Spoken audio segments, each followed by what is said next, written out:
స్వామివారిని స్వర్గాపవర్గ నిరపేక్ష నిజాంతరంగా కల్పాగమా కలనయా కులతాం లభంతే శ్రీవేంకటాచలపతే తవ సుప్రభాతం అంటారు. స్వర్గాపవర్గ నిరపేక్ష నిజాంతరంగా తద్గోపురాగ్రశిఖరాణి నిరీక్షమాణా. స్వర్గము అపవర్గము, ఉత్తమలోక ప్రాప్తి, మోక్షము ఏమిస్తున్నా కూడాట వెళ్ళిపోతూ వెళ్ళిపోతూ ఆనందనిలయ విమానం చూసి అవన్నీ మా కొద్ది ఇక్కడ ఉంటామంటారట. అంటే భక్తి యొక్క తాత్పర్యం అలా ఉంటుంది. ఆ మనసు భజించి సేవించడానికి అలవాటు పడిపోయిన వాడు పతనం అయ్యేటట్టుగా చూడగలిగినది లోకంలో ఉంటుందా? వాడికి ఆకాశం అడ్డం కాదు, పాతాళం అడ్డం కాదు. పైకి వెళ్ళేవాడికి పాతాళం అడ్డం ఏమిటి? ఎవరికైనా పైకి ఎడుతుంటే ఆకాశం అడ్డం అవ్వాలి, ఇంకోటి అడ్డం అవ్వాలి. పాతాళం అడ్డం ఎలా అవుతుందంటే కింద పడితే పాతాళం అడ్డం అవుతుంది. బాగా కింద పడిపోదాం అనుకున్నానండి, నాకు పాతాళ లోకం అడ్డొచ్చింది అనాలి.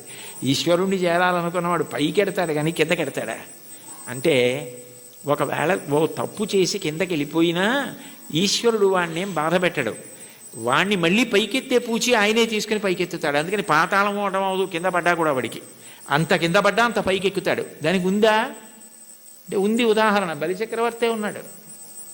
అంత ఇంద్రుణ్ణి గెలుద్దామనుకున్నవాడు గెలవలేక గురువుగారిని శుక్రాచార్యుల వారిని పట్టుకుని విశ్వజిత్ యాగం చేసి అగ్నిహోత్రంలోంచి బంగారు రథం, గుర్రాలు, గొప్ప గొడుగు, అక్షయబాణ తూణీరాలు, ధనస్సు అన్నీ పొంది ఇంద్రుణ్ణి ఓడించి అంత గొప్పవాడైతే ఇంద్రుడు బృహస్పతి దగ్గరికి వెళ్ళాడు. ఆయన గురువుగారు శుక్రాచార్యుల వారిని ఆశ్రయించాడు. నేను మా గురువు గారు మీ దగ్గరికి వచ్చాను, నేను ఎలా ఓడించాలి బలిచక్రవర్తిని అడిగాడు. నేనా శుక్రుడా వదిలేయి, గురువుల అనుగ్రహం పొందిన వాణ్ణి పాడు చెయ్యగలిగిన వాడు ఉండడు. బలమునవానికి వృద్ధి వచ్చే గురువుగారి మాటల వల్ల వృద్ధిలోకి వచ్చాడు. వారి పాటింపకిక మీద వాడి చెడును. ఒకనాడు గురువుగారి మాట వినడవు, అప్పుడు పాడైపోతాడు. అప్పటి వరకు నువ్వు ఎదురు చూడంతే. గురువుగారి మాట వినకుండా ఎప్పుడు ఉంటాడో అప్పటి వరకు ఎదురు చూస్తూ ఉండన్నాడు. గురువుగారి మాట వినకుండా చేయగలిగిన వాడెవరు? ఆ తెలివితేటలు ఒక్క విష్ణువే. అందుకే ఆయన వామనమూర్తిగా వచ్చాడు. వచ్చి 3 అడుగులు చాలన్నాడు. 3 అడుగులు ఏమిట్రా బాబు, నేను మహారాజుని, నువ్వు ఏమైనా అడుగు, గొడుగు, ఆఖరికి నీకు నేను ఏవైనా పెద్ద పెద్దవి ఇస్తాను తప్ప ఇది ఎక్కడి ప్రారంధం, నువ్వేమో 3 అడుగుల నేల ఇమ్మంటా ఏమిటి? 3 అడుగుల నేల అడక్కు, ఇంకేమైనా అడుగు, ఇంకేమైనా అడిగని పాపం ఎన్ని అడిగాడు. వరచేలములో, మాడలో, ఫలములో, వన్యంబులో, గోవులో, హరులో, రత్నములో, రథములో, విభృష్ణాన్నమో, కన్యలో, కరులో, కాంచనమో, నికేతనములో, భూములో, ధరణీఖండమో కాక ఏమడిగేదో ధాత్రి సురేంద్రోత్తమ, ఏం కావాలో అడుగన్నాడు. అబ్బెబ్బే ఒంటివాడ నాకు 1-2 అడుగుల మేరయిమ్ము సొమ్ము మేరయొల్ల కోర్కె తీర బ్రహ్మ కూకటి ముట్టెద దానకుతుక సాంద్ర దానవేంద్ర. నేను ఒంటివాడిని, నాకు 1-2 3 అడుగులు అన్నాడు. 2 అడుగులతో భూమి ఆకాశాలు కొలిచి 1 అడుగు బలిచక్రవర్తి తల మీద పెడతాడు. 1-2 అన్నాడు, 3 అడుగులు అనలేదు. ఇమ్మన్నాడు, ఇస్తానన్నాడు. ఇస్తానంటే శుక్రాచార్యులు వారు పరిగెత్తుకొచ్చారు. ఒరే నాయన, వచ్చినవాడు విష్ణువురా, ఇవ్వకు పాడైపోతామన్నారు. విష్ణువు అయితే మాత్రం నాకు పట్టిన గొప్పతనం ఎవరికి పట్టింది? ఆదిన్ శ్రీసతి కొప్పుపై తనువుపై అంశోత్తరీయంబుపై పాదాబ్జంబులపై కపోలతటిపై పాలిండ్లపై నూత్న మర్యాదంచెందు కరంబు క్రిందగుట ఆపై నా కరంబుంట మేల్ కాదే రజ్యము గిజ్యమున్ సతతమే కాయంబు నా పాయమే. అందరికీ అన్ని ఇచ్చే లక్ష్మీపతి, లక్ష్మీదేవి ఒంటి మీద చెయ్యేస్తే ఆవిడ అబ్బాని పొంగిపోయేటటువంటి చెయ్యి కింద అవడమా, పైన నేను చెయ్యి పెట్టి ఇవ్వడమా? ఇది చాలు, పోతే పోని అన్నాడు. గురువుగారి మాట తిరస్కరించాడు. పోయింది రాజ్యం అంతా. 3వ అడుగు ఎక్కన పెట్టనన్నాడు. నా సునృతంబుగా నినుడువదు నా జిహ్వ బొంకజాల నాకు బొంకు లేదు, నీ తృతీయ పదము నిజము నా శిరమున నెలవు చేసి పెట్టు ఈశ్వరా అన్నాడు. నేను అబద్ధం అన్నాయా, 3వ అడుగు ఇక్కడ పెట్టేయి అన్నాడు. పాతాళానికి తొక్కేశాడు. అంటే పడిపోయాడా? ఏదైనా పోగొట్టుకున్నాడు కానీ మాట తప్పకుండా భక్తితో అలాగే నిలబడ్డాడు. ఆ భక్తికి ఆయన ఏం చేశాడు?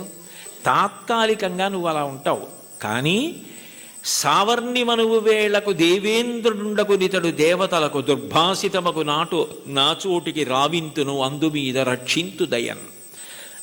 నేను సావర్ణిమనువు వేళకి ఇతన్ని నేను దేవేంద్రుణ్ణి చేస్తాను. అప్పుడెవరు ఇతన్ని ఏం చేయరు. ఇతను పాతాళంలో ఉన్నా నా సుదర్శన చక్రం కాపాడుతుంది, రోగాలుండవు. ఇతన్ని ఎవ్వరూ ధిక్కరించడానికి వీల్లేదు. ఇతను దేవేంద్ర పదవి అయిపోయిన తర్వాత చూడ్డానికి కూడా వీలు కాని వైకుంఠానికి తన్ని పిలిపించి నా యందు ఐక్యం చేసుకుంటానని వరం ఇచ్చాడు. పాతాళానికి పోతే మాత్రం ఏమైనా అడ్డమైందా? మళ్ళీ ఎగిరి ఎంత దూరం వెళ్ళాడు, ఏ స్థాయికి వెళ్ళాడు? భగవంతుని యందు భక్తి నిలబడినది నిజమైతే నిన్ను అడ్డగలిగినది లేదు. అటువంటి వాడికి కైలాసమే కనపడినా బ్రహ్మలోకమే కనపడినా త్రోవలో వెళ్ళిపోతున్నప్పుడు ఒక వ్యక్తి దాహం తీర్చుకోవడానికి ఆగి ఒక్కసారి చలివేంద్రంలో నీళ్లు తాగి వెళ్ళిపోయినట్టు ఆగి చూసి వెళ్ళిపోయే లోకాలే తప్ప అబ్బాయి ఇవి బాగున్నాయని వాడు ఆగిపోడు. అవే బ్రహ్మలోకం. కైలాసాదులు కూడా ఆయనకి త్రోవలోకి వచ్చినా అమరావతి వచ్చినా స్వర్గమే వచ్చినా ఆయన ఆగడం. ఎందుకంటే ఆయన దృష్టి అంతా ఎప్పుడూ భగవంతుని యందు రమిస్తూ ఉంటుంది, ఆయన ఎందే కలుస్తాడు. దానికి కావలసినది సద్గురు బోధ అంటారు. చెప్పకుండా చెప్పడం, అన్యాపదేశోపదేశము అని పైకి చెప్పకుండా చెప్పడం. నేర్చుకోవలసినది ఏమిటంటే ఎప్పుడూ భగవంతుణ్ణి స్మరించగలిగినటువంటి మనసుని నీలో నువ్వే పెంపొందించుకో. ఉద్ధరేణ ఆత్మనాత్మానం ఆత్మానవసాదయేత్ ఆత్మైవరాత్మనా బంధు ఆత్మైవ రిపురాత్మన. నిన్ను నువ్వు ఉద్ధరించుకోవాలి. నీకు ఆకలిస్తే నువ్వు అన్నం తినాలి, నీకు నిద్ర వస్తే నువ్వు నిద్రపోవాలి. నిన్ను నువ్వు ఉద్ధరించుకోవాలి. నీకు నువ్వే మిత్రుడు, నీకు నువ్వే శత్రువు. నీ మనసు లౌకిక విషయముల యందు మాత్రమే అనురక్తమైతే నిన్ను బాగు చేయగలిగిన వాడు ఎవ్వరూ ఉండడు.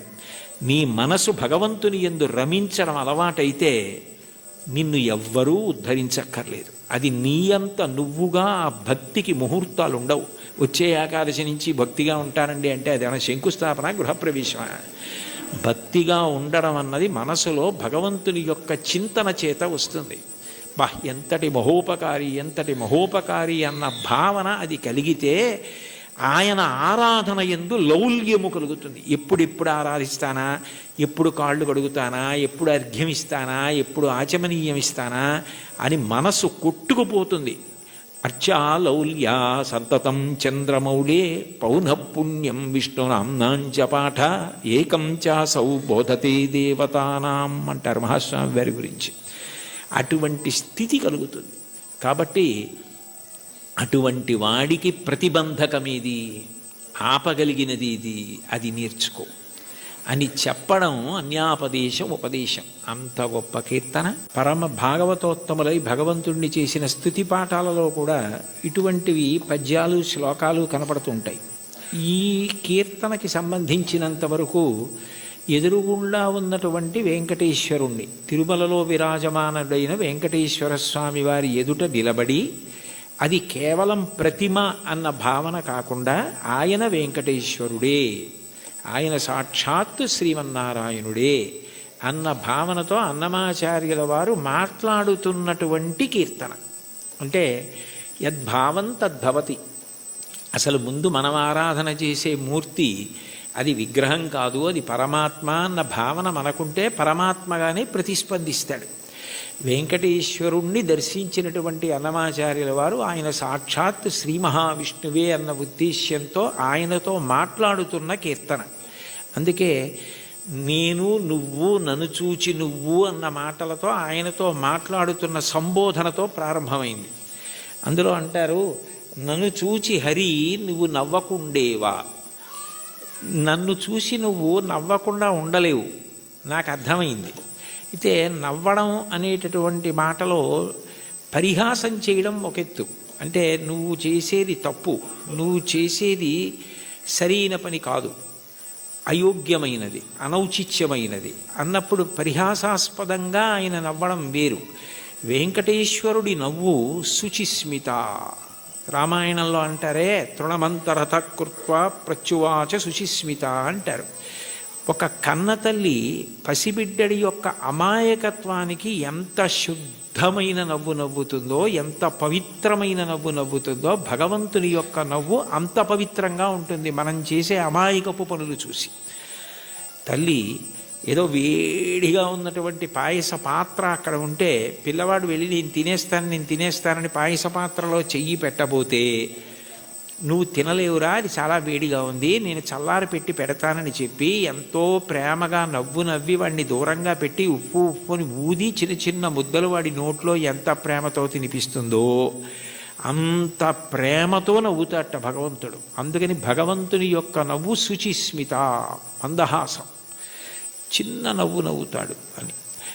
అందుకని మూకశంకర్లు మందస్మిత శతకం చేశారు. 100 శ్లోకములు ఆయన నవ్వు మీద చేశారు, అమ్మవారి నవ్వు మీద. అటువంటి భగవంతుడు దేనికి నవ్వుతున్నాడు అన్నమాచార్యుల వారిని చూసి అంటే, ఆయన నేను ఈ మార్గం పట్టుకున్నాను కాబట్టి నేను తరిస్తాను అని అనుకుంటున్న వాళ్ళని చూసి నవ్వుతాట. ఎందుకని అంటే, ఏ మార్గం మీరు పట్టుకున్నా అది ఎక్కడ వరకు తీసుకెళ్ళగలదు అంటే భగవంతుడు ఉన్న చోటుకి తీసుకెళ్ళగలదు. భగవద్ దర్శనం చేయించలేదు. మీకు అదేదో నేను గొప్ప కోసం చెప్పట్లేదు, ఉదాహరణ మీకు బాగా పట్టుకోవడానికి చెప్తున్నాను. మీకు నన్ను చూడాలి అని అనిపించింది అనుకోండి, ఆయన ఎక్కడ ఉంటారండి అని అడుగుతారు. ఏదో పలానా చోట ఉంటారండి అని చెప్పారనుకోండి, మీరు అక్కడికి రాగలరు. కానీ తలుపు తీసి మా అబ్బాయి ఇవాళ ఆయన ఎవరిని చూడాలనుకోవట్లేదండి, ఆయన ఏదో చదువుకుంటున్నారు, నేను ఎవరిని చూడనని చెప్పారు అన్నారనుకోండి, మీరు చూడగలరా నన్ను? సాధ్యం కాదు. కానీ ఎవర్రా అని నేను అడిగాను అనుకోండి, వాడు వచ్చి నాకు ఏదో చెప్పాడు అనుకోండి, సరే ఉండు 5 నిమిషాలు చూసి వస్తాను అని నేను వచ్చాను అనుకోండి, నేను మిమ్మల్ని చూడాలని వస్తే మీరు నన్ను చూడగలరు తప్ప మీరు చూడాలని వస్తే నా చేత మీరు చూడబడలేరు, మీరు నన్ను చూడలేరు. మీరు నన్ను చూడడం మీ చేతిలో లేదు, నా చేతిలో ఉంది.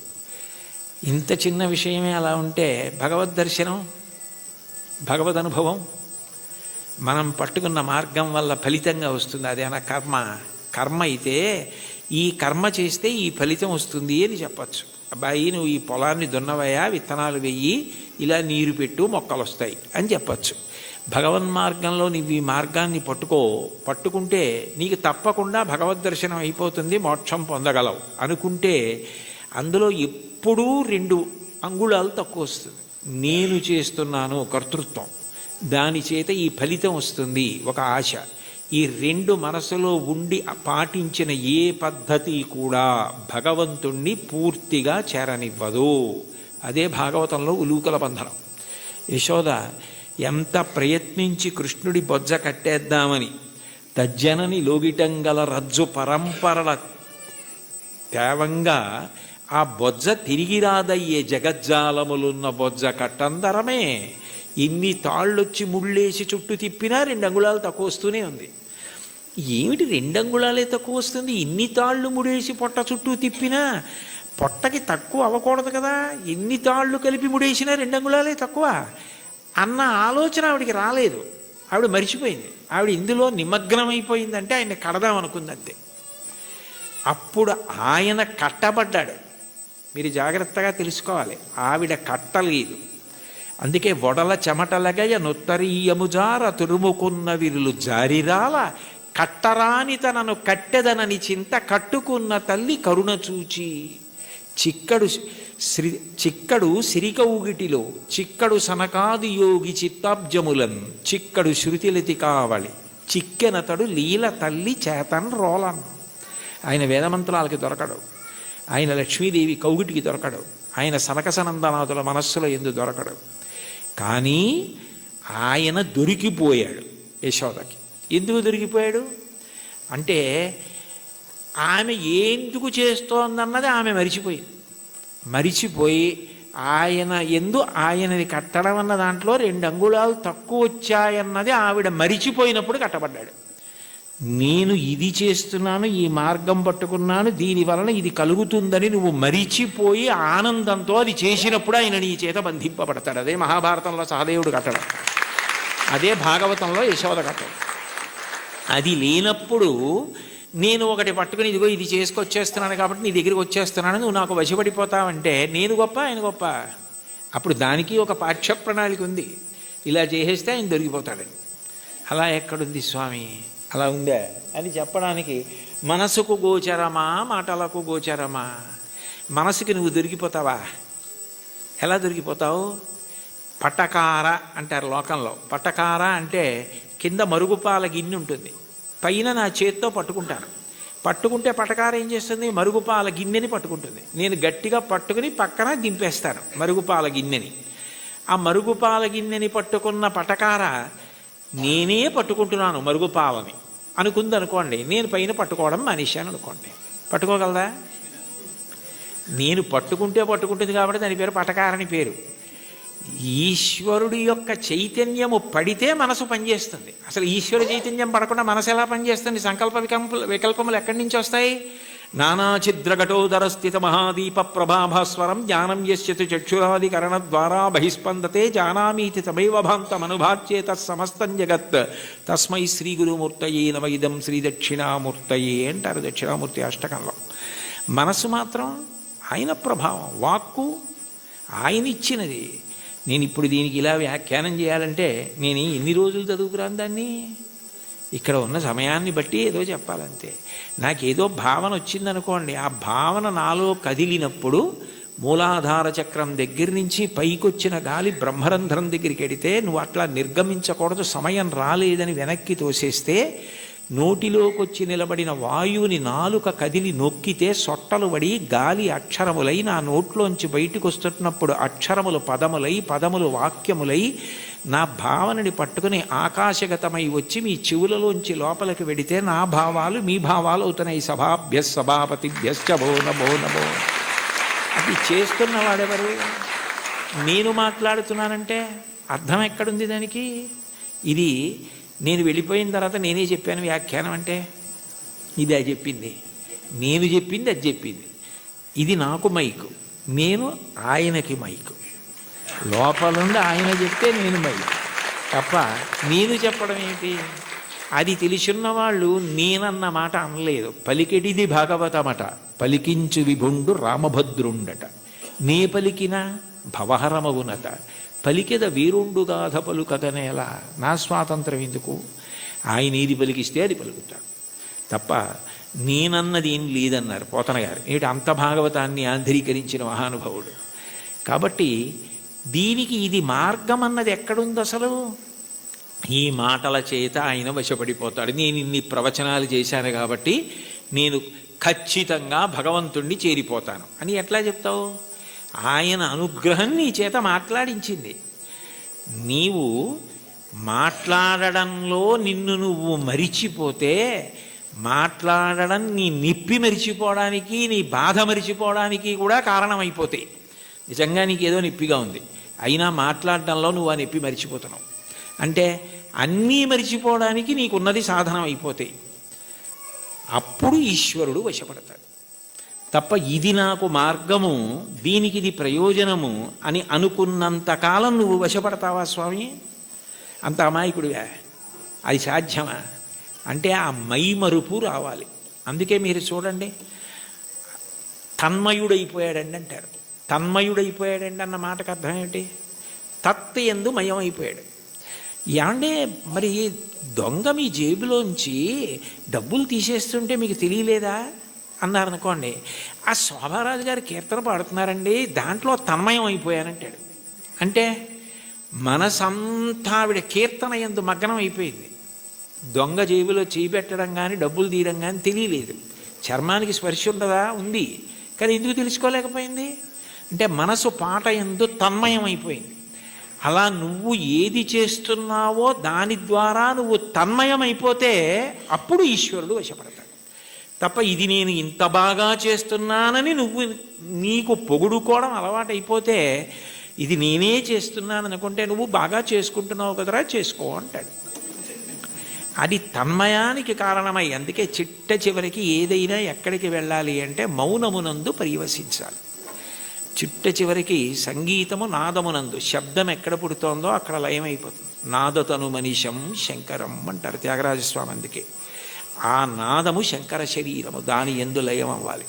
ఇక్కడ ఉన్నారు కదా మంజు భార్గవి గారు, శంకరాభరణంలో ఆయన ఏదో ఉరిమి ఉరుములు మెరిసే మెరుపుల చిరుచిరు నవ్వులు కాబోలు, సరిసరి నటనలు కాబోలు అని పరవశాన శిరసూగంగా ధరకు జారెన శివగంగ నాగానలహరి నువ్వు మునుగంగా అని పరవశించిన పరమశివుడు తల కిందకి జింపి చూస్తేట గంగ కింద పడి ఈయన తడిసిపోయేట, ఈయన గానలహరిలో ఆయన మురిగిపోయేట.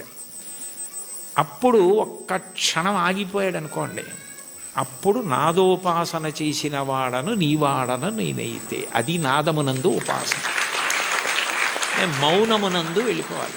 శ్రీశైల శృంగకుహరేషు కదోపలప్స్యే గాత్రం యదామలతా పరివేష్టయంతి కర్ణే యదాహ విరచయంతి ఖగాశ్చ నీడాస్. అప్పుడు వీడు కదలడు అని నమ్మకం వచ్చి తీగలు చుట్టుకుంటాయి. వీడు కదలడు అని నమ్మకం వచ్చి పక్షి చెవుల్లో పుల్లలు పెట్టి గూడు పెడుతుంది. వీడు కదలడు అని నమ్మి పక్షులు వాసం చేసి గుడ్లు పెట్టి పొదిగి అరుస్తాయి. అయినా కదలడు. ఎందుకనంటే తన్మయుడై ఉన్నాడు. అది సమాధి స్థితి. ఆ స్థితికి వెళ్ళినవాడు అనుభవిస్తున్నాడు ఈశ్వరుణ్ణి. వాడు జీవన్ముక్తుడవుతున్నాడు. వాడి శరీరము పడిపోయినప్పుడు విదేహమోక్షాన్ని పొందాడు. శరీరం పోయింది. ఇంకా అంతటా పరివ్యాత్మమైన ఆత్మ అయ్యాడు. ఆ తన్మయావస్థ పొందడానికి ఇది సోపానము కావాలి తప్ప ఇది నాకున్న ప్రజ్ఞాని నాకు నేను 10 మాటలు మిడిసిపడడానికి కారణమైనంత కాలము ఈశ్వర నిన్ను చేరడానికి ఎట్లా హేతు అవుతుంది? నువ్వు నవ్వవా నన్ను చూసి? హయ్యపిచ్చాడా అని అమాయకుడైన బిడ్డను చూసి తల్లి నవ్వినట్టు నవ్వుతాడు. అయితే ఏ తల్లి నవ్విందో ఆ తల్లే పాయసం పడితే నవ్విన పరమాత్మ ఏం చేస్తాడు? తద్దోషాన్ని దిద్దుతాడు. ఇది నీ ఎందు పోవడానికి నేను దిద్దుతానంటాడు. అందుకని గురు రూపంలో ఆయనే వచ్చి దీన్ని నువ్వు ఇట్లా వాడుకో, ఇది నీకు దీనికి కారణం కావాలి అని ఆ తన్మయావస్థని కల్పిస్తాడు. అది భగవంతుణ్ణి చేరడానికి కారణమవుతుంది. అందుకని చరణాల్లో అంటున్నారు, ఇది ఈశ్వరుడు ఉన్న చోటని నేను ఎట్లా తెలుసుకోగలను? అంతటా ఉన్నాడు ఇందుగలడందులేడని సందేహములతో చక్రి సర్వోపగతుండెందెందు వెదకి చూచిన అందందే కలడు దానవగ్రణి వింటే. ఇక్కడ ఉన్నవాడిని అయితే చూడగలను, అంతటా ఉన్నాడంటే ఎలా చూస్తాను? ఆ జ్ఞానము కలగాలి. ఆ జ్ఞానం ఎవరివ్వాలి? ఆయన ఇవ్వాలి. కాబట్టి ఉన్న చోటెరుగుదునా ఓయి అంటే పలికేవా? అతిశయం మనసులో ఉండిపోతే ఓయి అని పిలిస్తే నువ్వు పలుకుతావా? సాధ్యమా? నేనేమైనా ఒక గదిలోంచి ఒక గదిలోకి వెళ్ళిపోయినట్టు నీ దగ్గరికి పరమపదానికి వచ్చి వెళ్ళిపోగలిగినంత సమర్థున్నా? నా వల్ల సాధ్యం అవుతుందా? ఇంత పారవశ్యం ఉండి ఇంత గొప్పగా విష్ణు సంకీర్తన చేయగలిగినటువంటి మహాజ్ఞాని, భక్తి వైరాగ్యము కలిగినటువంటి వారు తన మీద పెట్టుకుని నన్ను చూసి నువ్వు నవ్వవా అని పాడడంలో ఉన్న గొప్పతనం ఏమిటంటే, వీరిని చూసి నువ్వు నవ్వవా అని రాశారనుకోండి అతిశయం అవుతుంది. అందుకని నిజానికి ఆ హేయ గుణములు లేకపోయినా తన యందు ఆరోపించుకోవడం పరమ భక్తికి తార్కాణం. అది భక్తి యొక్క చరమస్థితి. భక్తిలో ఏమవుతుందంటే ఆ అపార వినయం వస్తుంది. నేనెంతటి వాడిని, నా యందు ఏది ఉన్నది ఈశ్వర విభూతి తప్ప. యద్యద్విభూతి మత్సత్వం శ్రీమదుర్జితమేవ వా తత్తదేవావగచ్చస్త్వం మమ తేజోంశ సంభవం. నా యందు ఏ తేజస్సున్నా అది ఈశ్వరుడి అనుగ్రహం. ఆయన తేజస్సు తప్ప నాది కాదు. ఆయన ఉపసంహారం చేస్తే ఎంతసేపు? ఆయన అనుగ్రహించాడు కాబట్టి నడుస్తోంది అన్న వినయం ఎక్కడుంటుందో అక్కడ అనుగ్రహం ఉంటుంది. అందుకే మీరు చూడండి, మహాత్ములైన వారెవ్వరూ ఈ వినయం తప్పరు. అంతటి మహానుభావుడు శంకరాచార్యులు వారు పశుమాం సర్వజ్ఞ ప్రథిత కృపయా పాలయ విభో అన్నారు. నేను పశువుని, నువ్వు పశుపతివి అన్నారు. అవినయమపనయ విష్ణోహో అన్నారు షట్పదీ స్తోత్రంలో. నాకు అవినయాన్ని తీసి వినయాన్ని కటాక్షించు స్వామి అన్నారు. భాగవతోత్తముల యొక్క గొప్ప గుణం ఏమిటంటే ఎప్పుడు వారు ఇది నాది అన్న భావన పొందరు. వారికి అన్నింటికన్నా చదవడానికి భయమైంది ఏమైనా ఉంటే ఏంటంటే సన్మానపత్రం. ఎందుకంటే అది చదువుకుంటే నేను ఇంత వాణ్ణని ఏమైనా అభిప్రాయాలు ఏర్పడిపోతాయేమో అని భయపడి కనపడకుండా దాచేది ఏదైనా ఉంటే సన్మానపత్రమే తప్ప ఇది నా యందు ఉన్న విభూతి నా గొప్ప అని అనుకుంటే దూరం జరగడం అవలా. అది ఆయన నన్ను లాక్కోవడానికి కట్టుకున్న తాడు. ఆయన తాడు కట్టి నన్ను లాక్కుంటున్నాడు. అంటే రాగస్వరూప పాశాఢ్య, ఈ రాగము తీసి ఆవిడ భక్తిపాశం వేసి తన దగ్గరికి లాక్కుంటోంది. నాకే ఉంది? ఏమీ లేదు. నేనేం పెద్ద చదువుకోలేదు, మహావిద్వాంసుణ్ణి గాను, సమస్త శాస్త్రములు తెలిసున్నవాణ్ణి గాను. అయినా వీడెలా తరించాలి? అందుకని వీడికి ఏదో 4 మాటలు మాట్లాడడం అన్న లక్షణాన్ని ఇస్తే తగుదునమ్మా అని బయలుదేరుతాడు. ఏదో 1 గంటన్నర మాట్లాడతాడు. ఇది అడ్డు పెట్టి నా దగ్గరికి లాక్కుంటానని ఆయనే ఆ పాశం వేసి తన దగ్గరికి లాక్కుంటున్నాడు. ఇదంతా నాదే అంటే నేను మాట్లాడకపోతే ఈ మైక్ ఎంతో, ఆయన మాట్లాడకపోతే నేను అంతే. అది తెలుసుకుంటే చాలు. ఆ వినయాన్ని ప్రతిపాదించి ఈశ్వరుణ్ణి చేరడానికి మార్గములు కావు. ఏ మార్గము పట్టినా ఆ మార్గము ద్వారా నువ్వు కాదు కర్తృత్వంతో చేరేది. ప్రీతి పొంది ఈశ్వరుడు ఆక్కోవాలి, ప్రీతి పొంది ఈశ్వరుడు కలుపుకోవాలని గుర్తుపెట్టుకో, వినయాన్ని నిలబెట్టుకో. అది తాత్పర్యం కీర్తనకి. చాలు. ఏకశబ్ద సమ్యజ్ఞాత సృష్టప్రయుక్త స్వర్గే లోకే కామదుగ్భవతి. ఒక్క మాట అంటే మనని ఉద్దేశించి తనని తాను ఉద్దేశించుకుని అంటున్నట్టుగా ఇంకింతకన్నా ఏం కావాలి? హరినామ సౌఖ్యామృతము. అన్నిటికన్నా తేలిక మార్గం ఏమిటంటే భగవంతుని యొక్క నామాన్ని పలకడం. నామము ఏం చేస్తుంది అంటే నామిని తీసుకొస్తుంది. ఇప్పుడు నేను ఇక్కడ కూర్చుని అకస్మాత్తుగా మాట్లాడుతూ శోభారాజు గారు అన్నాను అనుకోండి, ఆవిడ నా వంక తిరుగుతారు. ఎందుకని? నామము నామిని ప్రతిస్పందించేటట్టు చేస్తుంది. భగవంతుని నామము ఒకటే ఉండాలి కదా. ఇప్పుడు నాకు కోటేశ్వరరావు అని పేరు అంతే, కానీ నాకు సహస్రనామాలు ఉండవు కదా. మరి ఈశ్వరుడికి ఎందుకు అన్ని నామాలు? అంటే నామములు బాలసారి చేసి పెట్టిన పేర్లు కావు, నామములు గౌణములు. నిర్గుణుడైన భగవంతుడు ఒక్కొక్క గుణాన్ని ఆవిష్కరించినప్పుడు ఒక్కొక్క నామము కింద మారుతుంది. ఉదాహరణకి స్థాణుహు అన్నాను అనుకోండి. స్థాణుహు అంటే సాధారణంగా మనం ఏమంటాం, కదలకుండా ఎవరైనా నించున్నారనుకోండి, నువ్వేమైనా స్థాణువా కదలవే అంటావు. భగవంతుడికి స్థాణువు అని పేరు ఎందుకు వచ్చిందంటే ఇంకా ఆయన అంతటా వ్యాప్తి చెంది ఉన్నాడు, ఇక ఆయన కదలడానికి చోటేది. అందుకని స్థాణుహు. ఒక్కొక్క గుణము వలన ఒక్కొక్క నామం వస్తుంది. మీరు ఏదో ఒక్క నామాన్ని ప్రీతితో పట్టుకున్నారనుకోండి, ఆ నామం పలకడం అలవాటు అయిపోయింది అనుకోండి, కష్టం రానివ్వండి సుఖం రానివ్వండి ఏమవనివ్వండి, ఆ నామం పలకడం అలవాటైతే కలియుగంలో దానికి ఒక సౌలభ్యం ఉంది. కలియుగంలో అన్నిటికన్నా తేలిక ఏమిటంటే భగవన్నామం పలకడం. భగవన్నామం పలకడానికి ఎవరు బాగా అలవాటు పడిపోతారో వాళ్ళు ఆ నామిని దగ్గరికి తెచ్చుకోగలుగుతారు. ఆయనే వాళ్ళకి సమీపానికి వస్తాడు. వచ్చి వాళ్ళు తరించడానికి కారణం ఆయనే చూపిస్తాడు. అందుకే కలవు నామ సంకీర్తన. కలియుగంలో భగవంతుని నామం పట్టుకోవడం కన్నా తేలిక మార్గము వేరొకటి లేదు. నాకు మంత్రం రాదు, తంత్రం రాదు, యజ్ఞం రాదు, యాగం రాదు, రాని వాటి గురించి విచారించకు. ఏదో ఒక నామం పలకగలవు కదా, శివ అనగలవు, రామ అనగలవు, ఆ నామం పట్టుకో చాలు. అది ఒక్కటి పట్టుకుంటే అది రెండు ప్రయోజనములు చేస్తుంది.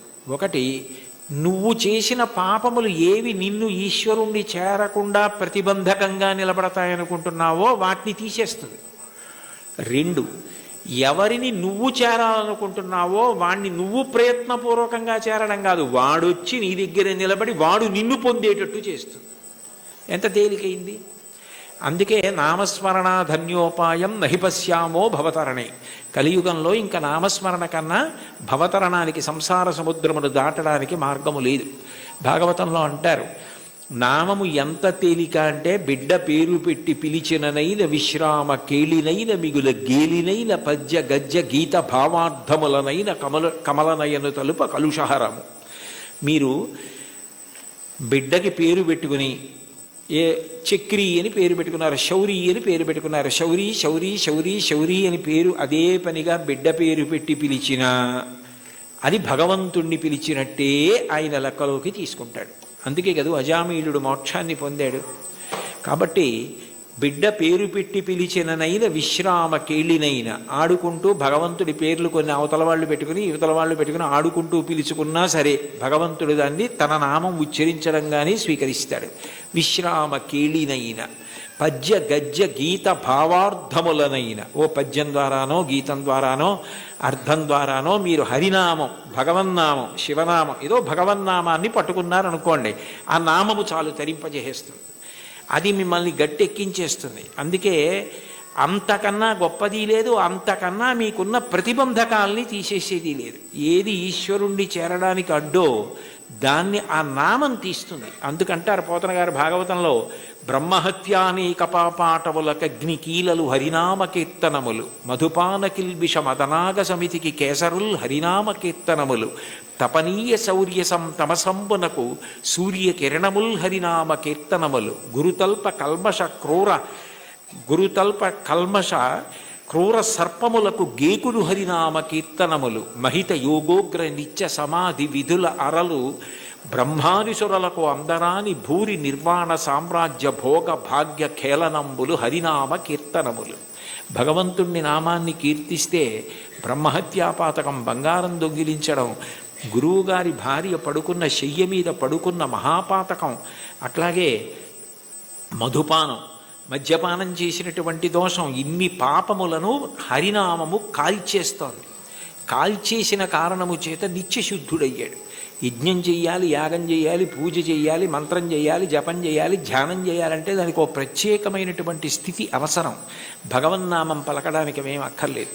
కూలిన చోట, కొట్టబడి కుందిన చోట, మహాజ్వరాదులను ప్రీలిన చోట, సర్పముఖ పీడలు పొందిన చోట, ఆర్తులై తూలిన చోట, విష్ణు భవదూరిని పేర్కొని రేని అక్కాలుని యాతనా వితతి పోనరు కానరు దుఃఖభావముల్.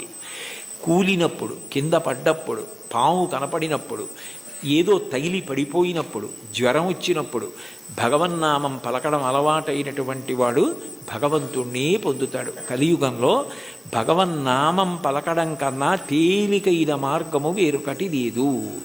నీకు హరినామ సంకీర్తనం కన్నా, ఆయన నామం పలకడం కన్నా ముక్తి పొందడానికి కానీ, ఇహమునందు సమస్త సౌఖ్యములను పొందడానికి కానీ వేరొక తేలికైన మార్గం ఉండదు. చూడండి, ఏదైనా ఇచ్చి చాలదా, ఇది సరిపోదా నీకు అంటారు. అంటే ఇంకింతకన్నా ఏం కావాలి? చాలదా? హరినామ సౌఖ్యామృతము. హరినామము అన్న సౌఖ్యామృతం అది. ఆ అమృతం, ఆ నామం పలికిన వాడు ఎవరున్నాడో ఇక వాడు సమస్తమును దాటిపోతాడు. అందుకే బ్రతికియున్నన్నాళ్ళు నీ భజన తప్పను కాని మరణకాలమునందు మరతునేమో, ఆ వేళ యమదూతల ఆగ్రహంబున వచ్చి ప్రాణముల్ పెకలించి పట్టునప్పుడు, కప వాత పైత్యముల్ కప్పగా శ్రమచేత కంపముద్భవమంది కష్టపడుచు, నారాయణాయంచుని నా జిహ్వతో నిన్ను పిలుతునో శ్రమచేత పిలువలేను, నాటికిపుడి నీ నామస్మరణ చేతు, చివునిడవయ్య భూషణ వికాస శ్రీధర్మపుర నివాస దుష్ట సంహార నరసింహ దురిత దూర అంటారు. నామం పలికితే భగవంతుడు అంత ప్రీతి పొందుతాడు. కలియుగంలో నామం చెప్పడం ఇల్లు తుడుచుకోవడం లాంటిది. దుమ్ము పడ్డా పడకపోయినా 2 పూట్ల ఇల్లు ఎలా తుడుచుకుంటారో అట్లా రోజు కాసేపు భగవన్నామం చెప్పడం అలవాటైతే వాడు తరించడానికి అది మార్గం అవుతుంది. అందుకే కంచి కామకోటి పీఠాధిపత్యం వహించిన మహాపురుషులు, అపర శివావతారులు నడిచే దేవుడిని పేర్గాంచిన 68వ పీఠాధిపతులు శ్రీ శ్రీ శ్రీ చంద్రశేఖరేంద్ర సరస్వతి మహాస్వామి వారు పెద్ద పెద్ద సభలలో వేల జనం మేము డబ్బిస్తాం, పళ్ళిస్తాం, బట్టలిస్తామంటే అవేమీ వద్దు, ఈ పేద సన్యాసి మీ నుంచి కోరుకున్నది మీరు ఇవ్వగలిగినది అడుగుతాడు, అందరూ ఇవ్వగలరు, ఇస్తారా అని అడిగేవారు. ఒక రోజులో 2 నిమిషాల సమయం నాకు ఇచ్చేయండి, ఆ సమయం మీది కాదు కాబట్టి ఆ 2 నిమిషాలు భగవన్నామని చెప్పండి చాలదేవారు. అంటే భగవన్నామం అంత గొప్పది. భగవన్నామం క్రమంగా జ్ఞానం వైపుకి తీసుకెడుతుంది. మీరు రోజు నామాలు చెప్పుకోవడం అలవాటైందనుకోండి, లలితా సహస్రం రోజు చదువుతుంటే కొన్నాళ్ళు పోయాక ఎందుకు అమ్మవారి నామాల్లో రాగస్వరూప పాషాఢ్య క్రోధాకార అంకుశోజ్వల మనోరూపేక్షుకోదండ పంచతన్మాత్రసాయక ఏమిటి ఆ నామాలకు అర్థం అని తెలుసుకోవాలనిపిస్తుంది. ఆ నామాలకు అర్థం తెలిస్తే తత్వం తెలుస్తుంది. తత్వం తెలిస్తే పరవశం కలుగుతుంది. పరవశం కలిగితే మీరు మిగిలినది మర్చిపోతారు. అక్కడ ఈశ్వరుని యొక్క అనుగ్రహం. దానికి నేను ఒక ఉదాహరణ చెప్పాలి అంటే, మీకు లలితా సహస్రం అర్థం బాగా తెలిసిందనుకోండి, మీరు చదువుతున్నారు లలితా సహస్రం, నవచంపక పుష్పాభనాసాదండ విరాజిత అనో, లేకపోతే ఏదో అమ్మవారి యొక్క కబరీబంధంలో తిరుగుకునేటటువంటి పువ్వులు ఉంటాయి కదా, ఆ పూల దండ గురించో ఏదో మీకు ఆ నామం వచ్చింది. వచ్చేటప్పటికి చంపకాశోక పున్నాక సౌగంధిక లసత్కచ అని నామం వచ్చింది. మీకు అమ్మవారి నల్లటి కబరీ బంధం, దాని మధ్యలో ఉన్న చూడామణి, తలకి అటు ఇటు పెట్టుకున్న సూర్యచంద్రులు, పాపటలో పెట్టుకున్న కుంకం, ఆవిడ ఇలా పెట్టుకున్నటువంటి ఆ చూడామణితో కూరుకున్నటువంటి ఆభరణ విశేషం, అమ్మవారి కబరీ బంధంలో పెట్టబడినటువంటి సింహాచల సంపంగి పూల దండ, అశోక పుష్పాల దండ, ఇవన్నీ కనపడి ఆ కబరీ బంధం వంక మనసు నిలబడిందనుకోండి, మీకు తెలియకుండా మీరు ఏం చేస్తారంటే తర్వాత నామం చెప్పలేరు. చంపకాశోక పున్నాక సౌగంధిక లసత్కచ, చంపకాశోక పున్నాక సౌగంధిక లసత్కచ, చంపకాశోక పున్నాక సౌగంధిక లసత్కచ అంటుంటారంటే మీ మనసంతా కూడా అమ్మవారి కబరీ బంధమునందు లయమైపోయింది. ఆ కొప్పు ముడిని చూస్తారు. అప్పుడు భార్య ఎవరో అటువైపు వచ్చి, ఏమిటి ఈయన ఇవాళ లలితా సహస్రం ఇదే నామం చెప్తున్నారు, మరిచిపోయారా ఏమిటా అని, కురివిందమణిశ్రేణీ కనత్కోటి ఇరమండిత అందనుకోండి, పాడు చేసేసావేనా ధ్యానం అంటే అక్కడ మనసు లయమైంది. ఇంకా మిగిలినవి ఏవి గుర్తు రావట్లేదు. అమ్మవారి కబరీబంధ దర్శనం చేస్తున్నాడు. నామాల యొక్క అర్థం తెలిసిందనుకోండి, అదే భగవత్తత్వం. ఆ భగవత్తత్వం తెలిసిందనుకోండి పరవశం. పరవశమే మీ యొక్క ధ్యాన స్థితికి కారణం. అప్పుడు ఏమవుతుందంటే మీకు ఏది చూస్తున్నా నామవైభవం, ఆ ఈశ్వర తత్వం మీ యందు ప్రకాశిస్తూ మీకు గొప్ప ఆనందాన్ని ఇస్తాయి. చాలదా హరినామ సౌఖ్యామృతము. అది మీకు ఏమి ఇవ్వలేదు కనుక మీకు ఏదైనా ఇస్తుంది. ఇది ఒకటి హరినామమింతైన చాలదా చెదరకి జన్మముల చెరలు విడిపింప. ఇన్ని జన్మాలు ఒకట రెండా, నానానేకపయూధముల్ వనములోనన్ పెద్ద కాలంబు సన్మానింపం దశలక్ష కోటి కరణీనాథుండనయ్యుండి మద్దానంభ పరిపుష్ట చందన లతాంత ఛాయలందుండలేక నీరాశ ఇతేల వచ్చిది భయం బిట్లో కది ఈశ్వర అంటాడు గజేంద్రుడు. 10 లక్షల కోట్ల భార్యలు నాకన్నాడు. అంటే నిజంగా అప్పుడే ఎన్ని జన్మలిత్తానో, ఎంతమంది భార్యలో, ఎంతమంది పిల్లలో, పునరపి జననం పునరపి మరణం పునరపి జననీ జఠరే చైనం ఇహ సంసారే బహుదుస్తారే కృపయాపారే పాహిమురారే. ఆ జన్మ పరంపర నుంచి విడిపించడానికి ఒక్క నామం చాలదా? చాలదా హరినామ సంకీర్తనము. మదినొకటి హరినామమింతైన చాలదా 10,000 నరక కోపముల వెడలింప. 10,000 నరక కోపముల యందు పడవలసిన పాపాలు తీసేయడానికి ఒక్క నామ సంకీర్తనం చాలు. ఎంత పెద్ద దూది పర్వతమైనా కాలిపోవడానికి ఒక్క నిప్పు రవ్వ చాలు. ఒక్క నామం చాలు, ఎంత సంచితమైన దగ్ధమైపోతోంది. కలదొకటి హరినామ కనకాద్రి చాలదారి బంగారు కొండ. తొలగుమని దారిద్ర్య దోషంబు చెరచ.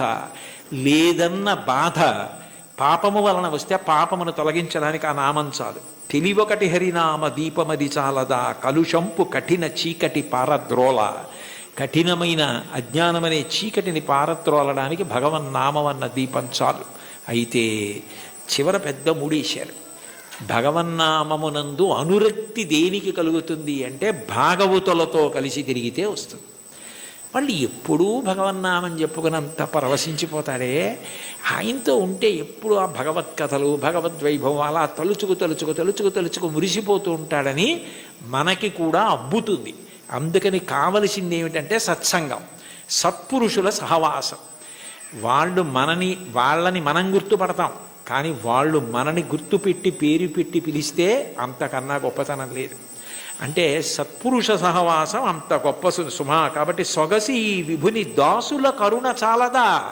సత్పురుష సహవాసము చేత నామమునందు తాదాత్మ్యత కలుగుతుంది. ఇది నాకు కావాలి. ఆ నామమును పట్టుకోండి చాలు. అంటే చాలా తేలిక మార్గాన్ని ఇందులో ఉపదేశం చేసి, అబ్బాయి చాలా చిన్నది ఇచ్చాను అనుకుంటున్నావా, ఇది చాలదా, ఇంకింతకన్నా ఏమిటో, ఇంకింతకన్నా ఏం లేదు. ఎంత బాగా మాట్లాడారో, ఎంత అనునయంగా మాట్లాడారో, చాలదా. అన్నమాచార్యుల వారి వంటి వాగ్గేయకారులు ఈశ్వర కటాక్షం చేత పొందిన విద్య, వారికి తెలియని సంప్రదాయం, వారికి తెలియని పురాణ సంబంధమైన విషయాలు, వారికి తెలియని ఆరాధన రహస్యాలు ఉండే అవకాశం ఉండదు. అందుకే వారు ఏ ప్రధాన భావనతో ఒక కీర్తనని రచన చేయడం ప్రారంభం చేశారో దానికి సంబంధించిన విషయాన్ని సమగ్రంగా కీర్తనలో ప్రతిపాదించగలుగుతారు. మీరు ఈ కీర్తనది పరిశీలిస్తే ఆయన కొండలలో నెలకొన్న కోనేటి రాయడువాడు అని ప్రారంభం చేశారు. శ్రీ వెంకటేశ్వరుడు కొండలలో నెలకొన్నాడు, 7 కొండలలో ఉన్నాడు అన్న విషయం అందరికీ తెలుసున్న విషయం. అయితే యథార్థానికి భగవంతుడు కొండ మీద ఉండడానికి ప్రధాన కారణం ఏమిటంటే, కొండ మీద ఉన్న దేవుణ్ణి తెలుసుకోవాలంటే కొండ ఎక్కాలి. 84 లక్షల జీవరాశులలో చాలా జీవరాశులు భూమికి అడ్డంగా వెన్నుపాము ఉండేటట్టు పుట్టి అడ్డంగానే వెన్నుపాము పెరిగేటట్టుగా బ్రతుకుతాయి. మనిషి ఒక్కడు భూమికి అడ్డంగా పుట్టి నిలువుగా పెరుగుతాడు.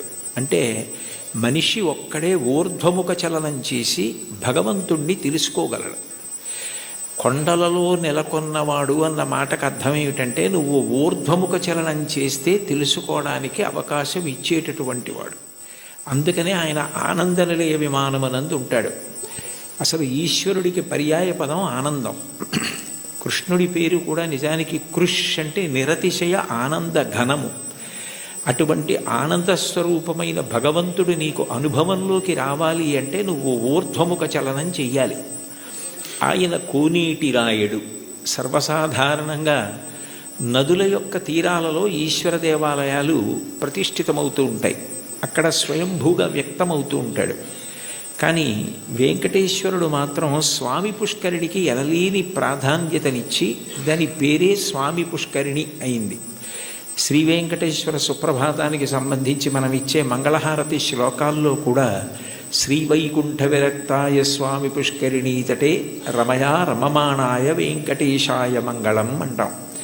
వైకుంఠమునందు విరక్తి చెంది స్వామి పుష్కరిణి తటమునందు నివసించుచున్నవాడా అని పిలుస్తారు. దీనికి సంబంధించి బ్రహ్మపురాణంలో ఒక విశేషం కనపడుతుంది. సరస్వతీ నది ఒకప్పుడు గంగానది కన్నా తాను గొప్పది కావాలి అని భగవంతుడిని ఉద్దేశించి తపస్సు చేసింది. మనకి శాస్త్రములను పరిశీలిస్తే దేనికైనా పరిష్కారం ఏది సాధించాలన్నా దానికి సాధనము తపస్సు. అసలు ఈ సృష్టి ప్రారంభంలో భగవంతుడు వాడిన మొట్టమొదటి మాట తపస్సు అంత గొప్పది. అందుకని గంగానది కన్నా తాను గొప్పది కావాలని సరస్వతీ నది తపస్సు చేయడం మొదలుపెట్టింది. పులస్త్య బ్రహ్మ అక్కడికి వచ్చారు. పులస్త్య బ్రహ్మ వచ్చినప్పుడు సరస్వతీ నదికి అధిష్టాన దేవత ఉంటుంది. ఆవిడికే కాదు, ప్రతి నదికి అధిష్టాన దేవత ఉంటుంది.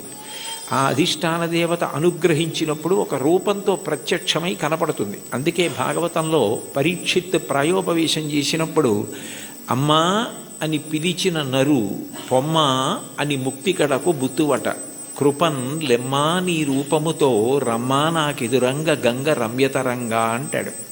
కాశీఖండంలో శ్రీనాథుడు కూడా గంగ అధిష్టాన దేవత ప్రాణోత్క్రమణమవుతున్న వాళ్ళని వచ్చి ఎలా అనుగ్రహిస్తుందో చెప్తాడు. ప్రత్యక్షమై వచ్చి భాగీరథి గంగ మృదుల హస్తము సాచి మేను నివురు అంటాడు. అటువంటి సరస్వతీ నదికి కూడా అధిష్టాన దేవత ఉంటుంది. ఆవిడ తపమాచరిస్తోంది గంగ కన్నా గొప్పది కావాలి అని. గంగానదికి ఒక ప్రాముఖ్యత ఉంది. ఆవిడ ఒక్కతే త్రిపథగ అంటే 3 లోకముల యందు ప్రవహిస్తుంది. ఆమె స్వర్గలోకంలో ప్రవహిస్తే మందాకిని, భూమి యందు ప్రవహిస్తే భాగీరథి, పాతాళమునందు ప్రవహిస్తే భోగవతి. 3 లోకముల యందు ప్రవహించేది త్రిమూర్తుల యొక్క స్పర్శ కలిగినది గంగానది ఒక్కటే. బ్రహ్మకమండలంలో ఆయన నిత్య వ్యాపారము చేసుకోవడానికి అంటే నిత్యకర్మ చేయడానికి ఉపయుక్తమవుతుంది. ఆదావాది పితామహస్య నియమ వ్యాపార పాత్రీ జలం అంటారు శంకరాచార్యులు వారు గంగాష్టకం చేస్తూ. ఆ తర్వాత బలిచక్రవర్తి వామనమూర్తికి 3 అడుగుల నేల దానం చేసినప్పుడు ఆ వామనమూర్తి భూమిని కొలిచి ఆకాశాన్నంతటినీ కొలిచేస్తూ పెరిగిపోయాడు. ఇంతంతైవటుడింతయై మరియు తానింతై అభోవీధిపై అంతైతో యదమండలగ్రమణ కల్లంతై ప్రభారాశిపై అంతై చంద్రునకంతయై ధ్రువినిపై అంతై మహర్వాటిపై అంతై సత్యపథోన్నతుండకుచు బ్రహ్మాండాంత సంవర్ధియ్యి అని. అలా పెరిగిపోతున్నప్పుడు ఆయన పాదం వస్తోంది. చూడండి, మీ పాదం మా ఇంట్లో పెట్టండి అంటారు. మీ పాదం మా ఇంట్లో పెట్టండి అంటే వాళ్ళ ఇంట్లో కూర్చుని పాదం జాపి వాళ్ళ ఇంట్లో పెడతాడా? కాదు, మీ పాదం మా ఇంట్లో పెట్టండి అంటే మీరు మా ఇంటికి రెండని. విష్ణుపాదం వస్తోంది అంటే విష్ణు వస్తున్నారని. విష్ణువెవరు? బ్రహ్మగారికి తండ్రి. అందుకని బ్రహ్మగారు గబగబా సత్యలోకంలోంచి బయటికి వచ్చి, మా నాన్నగారి పాదం బయటకు వస్తోంది, కొడుకుగా మా నాన్నగారు వస్తున్నప్పుడు ఆయన కాళ్ళు కడగడం నా కర్తవ్యం అని తన పుట్టిల్లిది పొమ్మటంచునజుడుం తన్నాభిపంకీరుహంబు నిరీక్షించి నటించి ఉన్నత పదంబున్ గాంచి తత్పాదశీచనముంచేసి కమండలూదకములన్ చల్లించి తత్తోయముల్ వినువీధిన్ ప్రవహించే దేవనదిగా విశ్వాత్ము కీర్తి ప్రభన్ అంటారు. బ్రహ్మగారు విష్ణుపాదములు గడిగారు ఆ గంగాజలాలతో. తర్వాత భగీరథుడు తపస్సు చేస్తే గంగ పైనుంచి కింద పడుతున్నప్పుడు మధ్యలో పరమేశ్వరుడు దాన్ని పట్టాడు. భవాంగపతితంతోయం పవిత్రమితి పస్పృశు అంటారు రామాయణం బాలకాండలో. శివుడి యొక్క శరీరానికి అంతటికీ తగిలి గంగ ప్రవహించింది. ముగ్గురు మూర్తుల యొక్క స్పర్శని పొందింది. జహ్ను మహర్షి తాగి బయటికి వదిలిపెట్టారు. తస్మాత్ జహ్నుసుతా గంగా ప్రోచ్యతే జాహ్నవీతి చ అంటారు వాల్మీకి మహర్షి రామాయణంలో. జహ్నువు తాగి శరీరంలోంచి బయటికి వదిలిపెట్టారు కాబట్టి జాహ్నవి అయింది. ఋషి తీసుకొచ్చారు కాబట్టి ఋషి స్పర్శని పొందింది, అంటే జహ్నువు శరీరంలోంచి వచ్చింది. భగీరథుడు రాజర్షి, రాజు తీసుకొచ్చాడు కాబట్టి, ఒక ధర్మం కోసం తీసుకొచ్చాడు కాబట్టి అంత పవిత్రమూర్తి అయి సగరులను ఉద్ధరించింది. అంత గొప్పదైన గంగతో సరస్వతి పోటీ పడి తపస్సు చేసింది. ఆ సమయంలో పులస్త్య బ్రహ్మ వచ్చారు. పులస్త్య బ్రహ్మ అంటే రావణ బ్రహ్మకి తాతగారు. రావణ బ్రహ్మ తండ్రి విశ్వవసో బ్రహ్మ, విశ్వవసో బ్రహ్మ తండ్రి పులస్త్య బ్రహ్మ. పులస్త్య బ్రహ్మ బ్రహ్మమానసపుత్రుడు, అంటే తిన్నగా బ్రహ్మగారి యొక్క మనసులోంచి ఆవిర్భవించినటువంటి వాడు. అంత గొప్పవాడైన పులస్త్య బ్రహ్మ వస్తే, సరస్వతీ నది తపస్సు చేస్తున్నాను కదా, ఇప్పుడు నేను లేవవలసిన అవసరం ఏముందని లేవలేదు, స్వాగతం పలకలేదు, అర్ఘ్యపాద్యాదులు ఇవ్వలేదు. ఎంత పూజలో ఉన్నా, ఎంత వ్రతంలో ఉన్నా, ఎంత గొప్ప కార్యం చేస్తున్నా మహాత్ములు వచ్చినప్పుడు లేచి నిలబడి అర్ఘ్యపాద్యాదులు ఇవ్వాలి. అలా ఇవ్వకపోతే పరమదోషం కలుగుతుంది. గజేంద్రమోక్షణ ఘట్టంలో కూడా ఇంద్రజుమ్న మహారాజు గారు అగస్త్యుడు వచ్చి లేచి నిలబడి నమస్కరించి అర్ఘ్యపాద్యాదులు ఇవ్వని కారణం చేతనే గజయోని ఎందు పుట్టవలసి వచ్చింది. ఒకనాడాంధ్రుపుడచ్యుతున్ మనములో నుహించుతున్ మౌనియై అకలంక స్థితియున్నచో కలచజుండచూటికిన్ వచ్చి లేవక పూజింపకయున్న మౌనికని నవ్యక్రోధుడై మూఢాలుబ్ధకిరీంద్రోత్తమ యోని పుట్టుమని శాపం విచ్చ భూవల్లభ అంటారు భాగవతం అష్టమ స్కంధంలో. మహాత్ములు వచ్చినప్పుడు వెంటనే లేచి నిలబడి నమస్కరించి అర్ఘ్యపాద్యాదులు ఇవ్వాలి. అలా ఇవ్వలేదు కాబట్టి అది కట్టి కుడిపేస్తుంది, చాలా పెద్ద పాపం అయిపోతుందన్న దయాహృదయంతో పులస్త్య బ్రహ్మ, నువ్వు ఏ కోరికతో తపస్సు చేస్తున్నావో అది నీకు సిద్ధించకుండుగాక అని శపించాడు. ఆమె చాలా కిన్నురాలైంది. ఇంత గొప్ప కోరికతో నేను తపస్సు చేస్తున్నాను, ఈయన నా కోరిక తీరకూడదని శపించాడు అని బాధపడి, ఈయన బ్రహ్మ యొక్క వంశంలో బ్రహ్మమానసపుత్రుడై వచ్చాడు. కొడుకు విశ్వవసో బ్రహ్మ. ఆ తర్వాత ఎంత గొప్పవాళ్ళు రావాలో ఈ వంశంలో. నీ వంశము రాక్షస వంశమైపోతుంది, బ్రహ్మకోవిదులు రారు, ఇక పైన రాక్షసులు పుడతారు నీ వంశంలో అని శపించింది. ఆయన చాలా బాధపడి, నువ్వు నన్ను ఇట్లా శపించావు, ఆమె త్రిపథ గంగ, ఆమెతో సమానం ఎట్లా కాగలవు, అందుకని నీ దోషము పోయేటట్టు, దాని వలన నీకు ఇబ్బంది రాకుండా ఉండేటట్టు నువ్వు ఎటూ గంగతో సమానం కావడం సాధ్యం కాదు కాబట్టి నేను దానినే శాపవాక్కుగా వదిలే. కానీ నువ్వు నా పట్ల చాలా క్రౌర్యంతో ప్రవర్తించి నా వంశమే రాక్షస వంశం అవ్వాలని శపించావు, శాపావకాశం ఇమ్మన్నాడు. అంటే సరస్వతీ నది అందరూ రాక్షసులైన ఒకడు మహాధర్మాత్ముడు నీ వంశంలో పుడతాడని అందుకే విభీషణుడు పుట్టాడు. తర్వాత సరస్వతీ నది మళ్ళీ తపస్సు చేస్తే నారాయణుడు ప్రత్యక్షమై, గంగతో సమానం నువ్వు కావడం సాధ్యం కాదు, ఆమె త్రిపథగా, అందుకని అట్లాంటి వరం ఇవ్వలేను, కానీ నేను నీకు ఒక ప్రత్యేకమైన వరం ఇస్తున్నాను.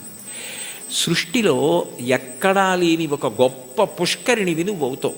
నీ యందు 300 కోట్ల తీర్థములు వచ్చి చేరుతాయి. తీర్థం అంటేనే ఋషుల యొక్క నియమాలు, తపఫలాలు అందులో నిక్షేపింపబడి ఉంటాయి. అటువంటి 300 కోట్ల తీర్థములు నీ యందు ప్రవేశిస్తాయి. కలియుగంలో నేను శ్రీవేంకటేశ్వరుడు అన్న పేరుతో అవతరించినప్పుడు నీ పుష్కరిణి సమీపంలో అవతరిస్తాను. అవతరించినప్పుడు ఎందరో వచ్చి నీ యందు స్నానం చేసి కృతార్థులవుతారు. పుష్కరిణిలలో నీకన్నా గొప్పది ఇక ఉండదు. నువ్వే గొప్పదానివవుతావు, నీకంత గొప్ప వరం ఇస్తున్నానని వరం ఇచ్చాడు. అందుకని సరస్వతి నది పుష్కరిణిగా వచ్చింది. స్వామి పుష్కరిణిగా వస్తే శ్రీ వెంకటేశ్వరుడు సాక్షాత్ శ్రీమన్నారాయణుడు వెంకటేశ్వరుడిగా అవతరించాడు. కొండలలో నెలకొన్న కోనీటి రాయడు వాడు అంటే ఎప్పుడో తానిచ్చిన వరాన్ని నిజం చేయడానికి సరస్వతీ నదిని పుష్కరిణి చేసి ఆ పుష్కరిణి ఒడ్డున వెలిసినటువంటి దయామూర్తి. అందుకే స్వామి పుష్కరిణి స్నానం సద్గురోహో పాదసేవనం ఏకాదశి వ్రతంచాపి త్రయం అత్యంత దుర్లభం అంటారు. స్వామి పుష్కరిణి స్నానం అంత గొప్పది. యదా యదా హి ధర్మస్య గ్లానిర్భవతి భారత అభ్యుత్థానమధర్మస్య తదాత్మానం సృజామ్యహం. ఆ ధర్మరక్షణ కొరకు విశేషమైన రాక్షస సంహారం చేస్తాడు. కృష్ణ భగవానుడు కూడా కన్నులు తెరవని కడుచిన్ని పాపడై దానవి చనుబాలు త్రావి చంపే 3వ నెల నాడు ముద్దుల కుర్రడై కోపించి శకటమ్ము కూలత్రోసే ఏడాది కుర్రడై ఎగసి తృణావర్తు మెడపట్టుకొని చీరి బకునిచి చంపే అంటారు. అసలు కన్నులు తెరవడం మొదలు పెట్టనప్పటి నుంచి రాక్షస సంహారం చేశాడు కృష్ణుడు. రాముడు సరే సరి బండన భీముడాత్మజన బాంధవుడుజ్వల బాణతోణ కోదండ కళాప్రచండ భుజతాండవ కీర్తికి రామమూర్తికిన్ 2వ సాటి దైవమికలీడనుచున్ గడకట్టి భీరికాడాండ డడాండ డాండ నిడదంబుల జండము నిండ మత్త వేదండమునిక్కి చాటెదను దాశరథి కరుణాపయోనిధి అంటారు గోపరాజు గారు. 14,000 మంది రాక్షసుల్ని కరదూషణాదుల్ని రాముడొక్కడే చంపాడు. మిగిలిన అవతారాలకి రామావతారానికి తేడా ఎక్కడంటే సర్వసాధారణంగా ఎంత అందగాడైనా ఎంత పుంసాం మోహన రూపాయ పుణ్య శ్లోకాయ మంగళం అయినా యుద్ధం చేసేటప్పుడు కాస్త కోపంగా ఉండి కళ్ళు ఎర్రపడతాయి. కానీ యుద్ధం చేస్తున్నప్పుడు రాముడు చాలా అందంగా ఉంటాడు. ఎప్పుడు బాణం తీస్తాడో ఎప్పుడు సంధిస్తాడో ఎప్పుడు విడిచిపెడతాడో తెలియదు. అందుకే మీరు రామాయణం జాగ్రత్తగా చదివితే అసలు ఎటువంటి రాముణ్ణి చూసి శూర్పణఖ మోహించిందంటే యుద్ధం చేస్తున్న రాముణ్ణి చూసి మోహించింది. అబ్బాయి ఎంత అందంగా యుద్ధం చేస్తున్నాడని. అంతటి అందగాడు రాముడు, అంతమందిని చంపినవాడు. కానీ శ్రీ వెంకటేశ్వరుడు రాక్షస సంహారం జోలికి వెళ్ళలేదు. నందక ఖడ్గం ఆయన దగ్గర ఉన్నా ఆయన క్షమాగుణంతో ప్రవర్తిస్తాడు. ఎన్ని తప్పులు చేసిన వారైనా ఆయన దగ్గర కైమోడ్చి నిలబెడితే క్షమించడమే ప్రధాన లక్షణంగా ఉండి పాపములకు ప్రాతినిధ్యంగా కేశఖండనం, కేశములను తీసి క్షమించి పంపిస్తాడు. అందుకే సృగ్భూషాంబరహీతీనాం సుషమావహమూర్తయే సర్వార్తిశమనాయాస్తు వెంకటేశాయ మంగళం దయామృత తరంగిణ్యాస్తరంగైరివ శీతలై అపాంగై సించతే విశ్వం వెంకటేశాయ మంగళం అంటారు. అంతటి దయామూర్తి. అటువంటి అవతారం ఇత పూర్వం రాలేదు. ఎన్ని పాపములున్నా సంహరించడం అన్నది చెయ్యడు. ఆ పాపరూపమైనట్టి ధనము కొండపైకి రప్పించి నిస్పృహుండనగుచు అంటాడు. తరిగొండ వెంగమాంబ గారు మహాతల్లి వెంకటాచల మాహాత్మ్యముని కావ్యం చేసింది. అందులో పాపాన్ని ద్రవ్యం మీదకి ఆవాహన చేసి తెప్పించి హుండీలో వేయించి క్షమాభిక్ష పెట్టి ఆ ద్రవ్యాన్ని నిస్పృహుడై సామాజిక కార్యక్రమాలకి ఇచ్చేస్తుంటాడు. అటువంటి వెంకటేశ్వరుడున్నాడే, ఆయన ఈ అవతారంలో వరములను కుప్పించడమే ప్రధాన లక్ష్యంగా కలిగినవాడు. నాకున్న పెద్ద భయం ఏమిటంటే నాకు ఇటువంటివి చెప్పేటప్పుడు ఏ పల్లవి దగ్గరో గంట అయిపోతుంది. అందుకని నాకు చాలా భయం. ఒరే ఇంకా వెనక 3 కీర్తనలు ఉన్నాయి, ఒళ్ళు దగ్గర పెట్టుకో, తగ్గించు తగ్గించు తగ్గించు అని నాకు నేను పరాకు చెప్పుకొని మాట్లాడుతూ ఉంటాను. కాబట్టి కొండలలో నెలకొన్న కోనీటి రాయడువాడు కొండలంత వరములు గుప్పెడువాడు. అయితే ఈ మాట అన్నప్పుడు అన్నమాచార్యుల వారు ఆయన యొక్క అనుగ్రహ వైభవాన్ని 3 రకాలుగా ప్రతిపాదన చేశారు.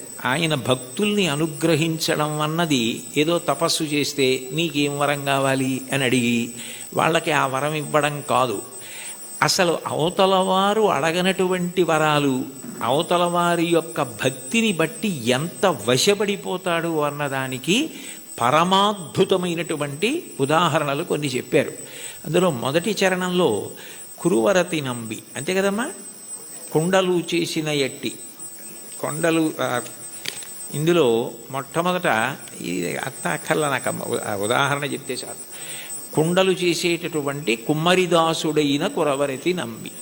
కుండలు చేసేటటువంటి ఒక కుమ్మరి వృత్తిలో ఉన్నటువంటి వ్యక్తిని ఆయన ఎంత అనుగ్రహించారన్నది ఉదాహరణగా చెప్తున్నారు. తొండమాన్ చక్రవర్తి వెంకటేశ్వరుడికి ఆనందనిలయ విమాన నిర్మాణం చేసిన తర్వాత ప్రతిరోజు బంగారు తులసీ దళాలతో పూజ చేసేవాడు. అసలు వెంకటేశ్వర స్వామి ఈ లోకంలో ఆవిర్భవించినప్పుడు మొట్టమొదట చెప్పిన మాట, ఏకీన తులసి మాత్ర దళీనాపి నరోత్తమ పూజయేద్ భక్తిభావైన తంరక్షామితి మత్పణః. నాకు భక్తితో ఒక్క తులసి దళం ఇస్తే చాలు, అన్యథా నేను ఇంకేం కోరను. నేను కోరుకునేది నేను చెప్పినట్టు బ్రతకడం. ధర్మం అన్న మాటకు అర్థం ఏమిటంటే ఆయన చెప్పినట్టు బ్రతకడమే ధర్మం. దానికి ఫలితం ఏమిటంటే ఆయన సంతోషిస్తాడు. ఆయన సంతోషం కన్నా నాకు ఇంకేం అక్కర్లేదు. ఆయన సంతోషం కోసం నేను ధార్మికంగా బ్రతికితే నాకు చాలు అన్నవాడెవరో వాడు ధర్మాత్ముడు. అటువంటి ధార్మిక జీవనము ఎవరి ఎందున్నదో వారు ఆయన దగ్గరికి వచ్చారా, ఆయన కోరారా, ఇవన్నీ ఆయన చూడటం. దానికి ప్రబల ఉదాహరణ ఏమిటంటే తొండమాన్ చక్రవర్తి బంగారు తులసి దళాలు పూజ చేస్తే తీసేసి పాదాల మించి ఆ భీముడు అన్న ఆ కుమ్మరి ఆయన ప్రతిరోజు కొండలు చేయడం మొదలు పెట్టగానే అసలు దాన్ని వెంకటాచల మహాత్యంలో ఎంత గొప్పగా వర్ణిస్తారు. బంకమన్నుతో దళాలు చేసి కొయ్య వెంకటేశ్వరుడి పాదాల మీద సమర్పణం చేసి మొదలెట్టేవాడు ఆయన. ఆయన వరకు ఆయనకి అది కొయ్య బొమ్మ కాదు, అది వెంకటేశ్వరుడు. అలా నమ్మి చేశాడు ఆయన. రోజు ఆ దళాలు ఉండేవి, మట్టి దళాలు. బంగారు దళాలు పక్కకు పోయేవి. తొండమాన్ చక్రవర్తి చూసి చాలా ఆశ్చర్యపోయాడు, ఇదేమిటి నేను బంగారు దళాలతో చేస్తే మట్టి దళాలు ఉంటాయి ఏమిటని. అప్పుడు వెంకటేశ్వరుడు మాట్లాడాడు, ఆయననే అడిగాడు. అడిగితే ఆయన అన్నాడు, ఇవన్నీ నాకు అక్కర్లేదు, ఈ పటాటోపం నాకెందుకు, ఆ బంగారం నేను సృష్టించింది, నేను ఇవ్వనిది నేను సృష్టించనిది ఎక్కడా ఉండదు. నాకు కావలసినది భక్తి, అది నిండుగా ఉన్నది భీముడి దగ్గర ఉంది. అందుకని నేను ఆయన మట్టితో చేసిన ఆ బంకమన్ను తులసి దళాలు తీసుకుంటూ ఉంటాను. ఆయన ఎక్కడ ఉంటాడు అంటే ఏదో కొంత దూరంలో ఉన్నాడంటే అక్కడికి వెళ్ళాడు తొండమాన్ చక్రవర్తి. ఆయన వెళ్ళేసరికి వెంకటేశ్వరుడు కూడా వచ్చాడు. ఆయన నాకేముంది నేనేం పెట్టగలను లేదు, తనకేముందో అది వెండి పళ్ళాలు బంగారు పళ్ళాల్లో పెట్టలేడు. కాబట్టి ఆయన చేస్తున్న కుండల్లో కొత్త కుండ పగలగొట్టి ఆ కుండ పెంకులో ఆయన తినే సంకటి పెట్టాడు. పరమప్రీతిగా తిన్నాడు వెంకటేశ్వరుడు. ఆయనకి ఏం కావాలి? ఆయనకి కావలసింది భక్తి. భక్తి కల్గు కూడు పట్టెడైనను చాలు, దళమైన పుష్పమైనను. చివరికి సలిలమైన బాయని భక్తిని కొలచిన జనులర్పించిన ఎలమిన్ రుచిరాన్నముగను ఏనుభుజింతున్నంటాడు కుచేలోపాఖ్యానంలో. భక్తితో పెట్టినది ఆయనకు కావాలి, అది ఆయన తిన్నాడు. తిని ఒక వరం ఇచ్చాడు. అసలు నిజానికి ఆ వరం ఆయన అడగలేదు భీముడు. ఆయన మీరు రండి నా దగ్గరికి అడగలేదు, ఆయనే వెళ్ళాడు.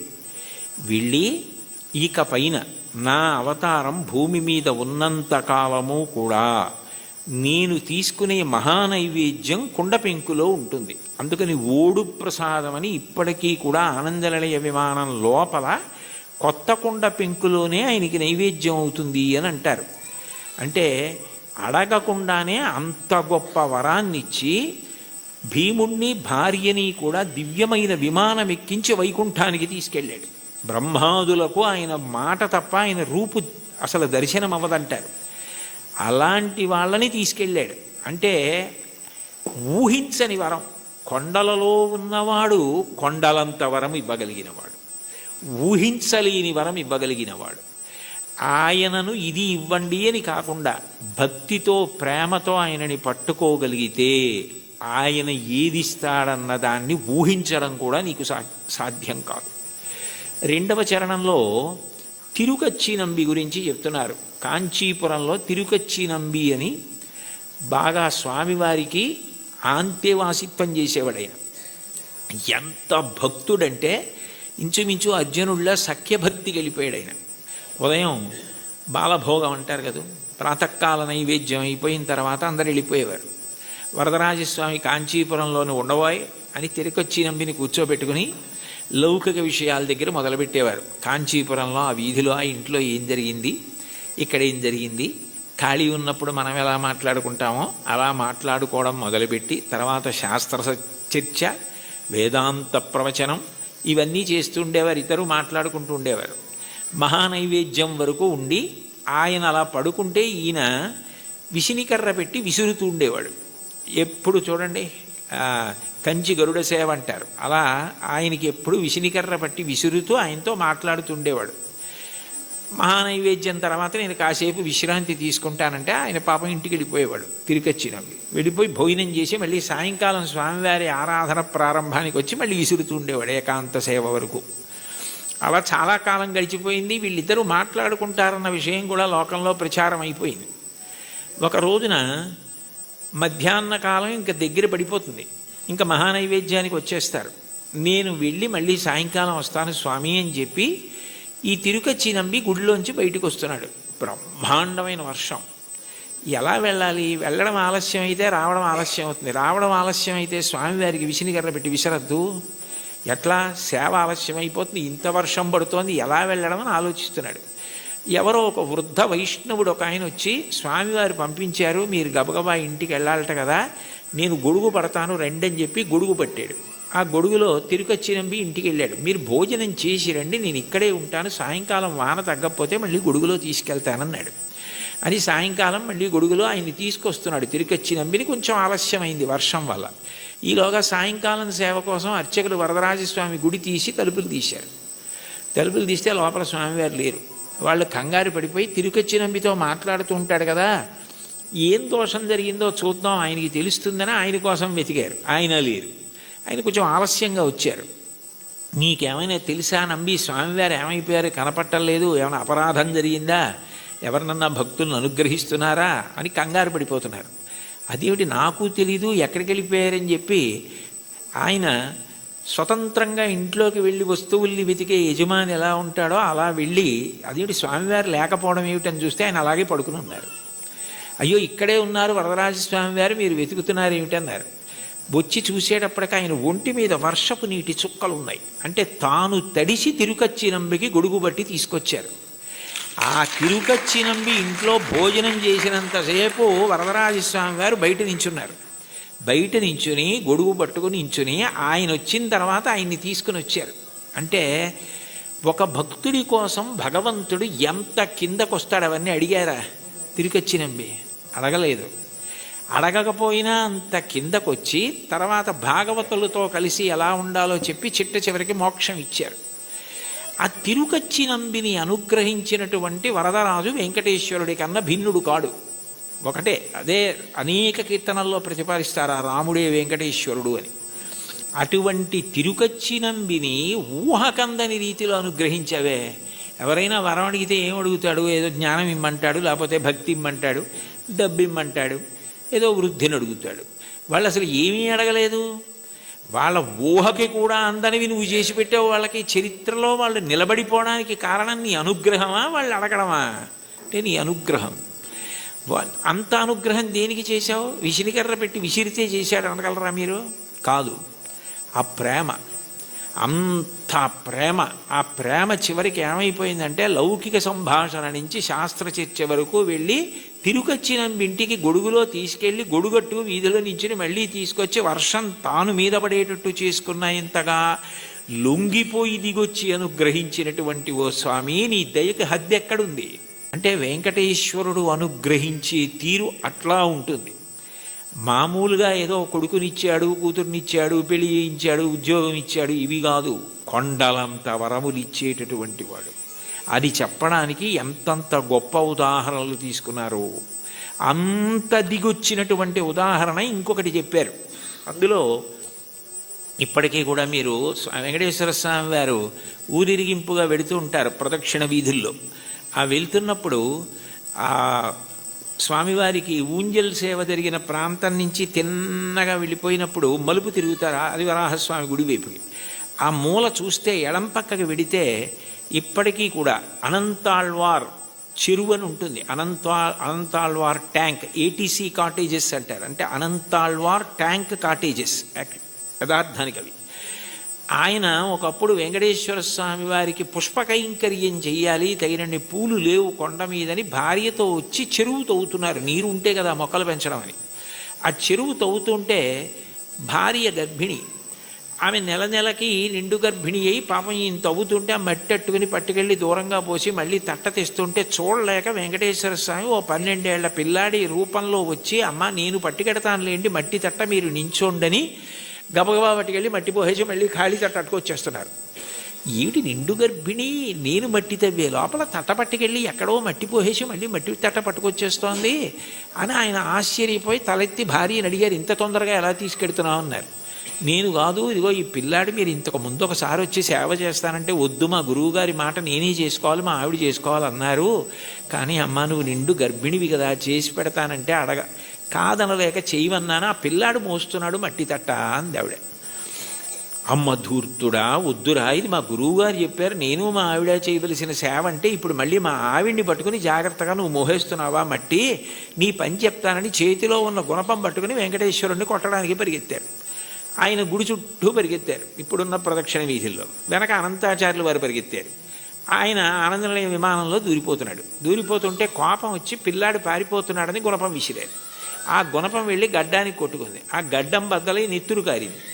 ఈయన సరే పిల్లాడు పారిపోయాడు, దొరకపోతాడా అని వెళ్ళిపోయారు. సాయంకాలం సంధ్యావందనం చేసుకుని గుళ్ళోకి వెళ్ళేటప్పటికీ స్వామివారి గడ్డంలోంచి రక్తం కారుతోంది. అందరూ కంగారు పడిపోతున్నారు. అప్పుడు వెంకటేశ్వర స్వామి వారు, నా ప్రియభక్తుడు నాకు పుష్పవాటిక నిర్మించాలని భార్యతో కలిసి చెరువు తవ్వుతుంటే ఉపకారం చేయడానికి వెడితే నా మీద గుణపం విసిరాడు.